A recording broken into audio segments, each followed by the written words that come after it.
Greetings historians, welcome to Lore of the Dragon. I'm going to be discussing something that was brought up during the end of a live stream hosted by Canadian Guy A. Something that pertains to an idea he had, and something that I pitched into about Spyro 4. And since Spyro 4 seems to be a growing topic more recently with these leaks and merch, you know what?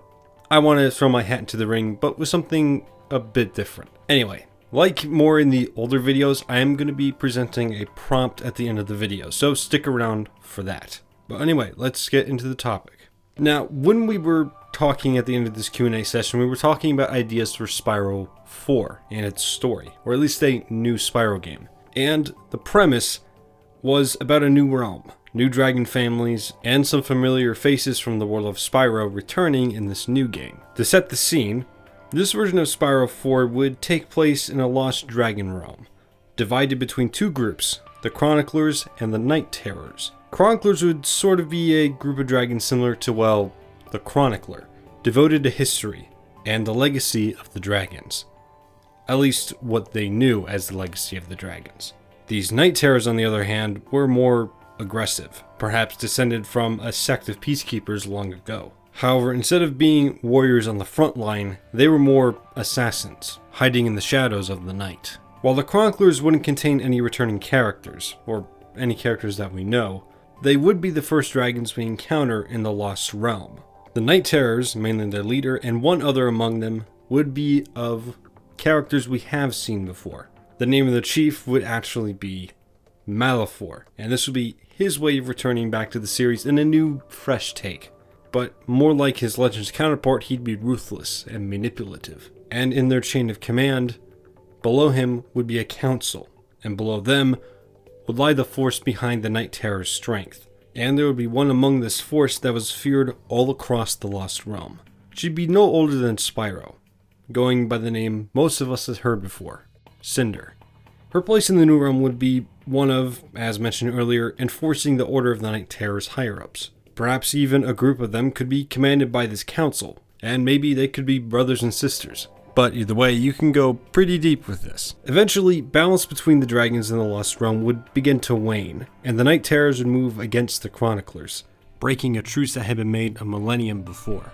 Now, I forgot to mention this earlier, but perhaps the reason these dragons exist at all separate from the normal dragon realms is that perhaps they came from the dragon realms after the exile of the dragons from the Forgotten Realms. However, they wanted to go back to the Forgotten Realms and so started an adventure to go there, but figured out the task would be rather hard without the use of portal technology. And since they had already gone a fair distance from the dragon realms, they just decided to settle in a new land. After the 1,000 years that passed, they pretty much forgot that the dragon realms existed and just called it a myth. However, when the Night Terrors pushed into the Chroniclers' land, the Chroniclers said that they couldn't really lose anything by trying to go find this dragon realms and try to get help from it. And so therefore they would send one of their own to the dragon realms to figure out, one, if it existed, and two, if they could get help. And eventually this character, a young chronicler around Spyro's age, would learn, well, of the purple dragon. And I guess that's where Spyro 4, at least this version, would begin. Following the tradition of every Spyro game starting in a new land, Spyro and this new character would travel back to the Lost Realms, and try to push back the Night Terrors and reclaim the Chronicler's land. Much like in other lands, there would be various fodder, perhaps magic somewhat like what Nasty Nork used to make gems into soldiers, would be used by the Terrors to stop Spyro's progress, by making their own minions. But eventually you would face up against the dragons themselves. Most likely, Spyro would be told that defeating this Malefor was the only way to truly stop the Night Terrors. And so this would become the main objective of the game, outside of collectibles of course.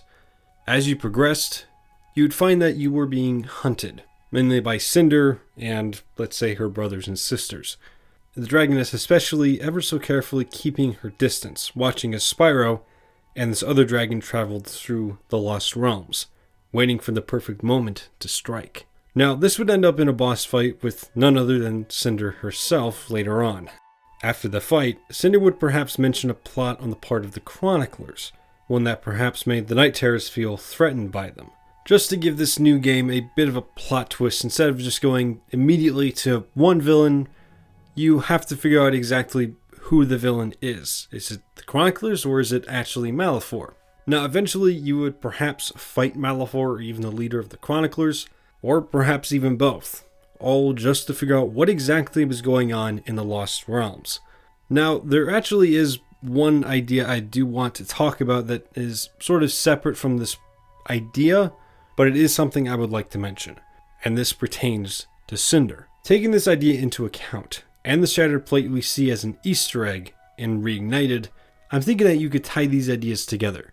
Perhaps the Lost Realms or even Cinder would be known to Spyro as a vague memory. I can see this sort of being a mystery brought up in the game. Maybe it could be something teased throughout this version of Spyro 4. Who knows? Now, here's this prompt. Given what's actually in this video, which is that there are two families in a lost dragon realm, and this being the setting of Spyro 4, what exactly would be your take on it? Now, this video is sort of my short take on it, because I don't particularly want to make a full-length Spyro 4 story video quite yet. However, in the comments, you guys can go crazy if you want. So, again, if you guys want to participate in this prompt, you can go ahead and give an idea about how you would portray Spyro 4 if you were to set it in a lost realm with two different families. Would they be fighting? Would they be at peace? What exactly would the conflict be, and what's the adventure? Perhaps you can even go into what collectibles there would be. But anyway, that's going to be it for me.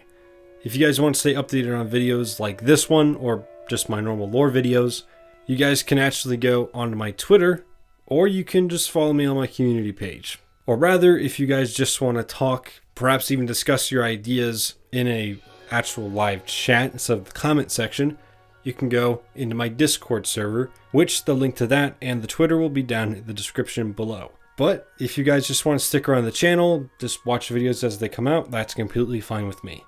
But anyway, that's going to be it. I hope to see you all in the next lore or speculation video. Stay safe, historians.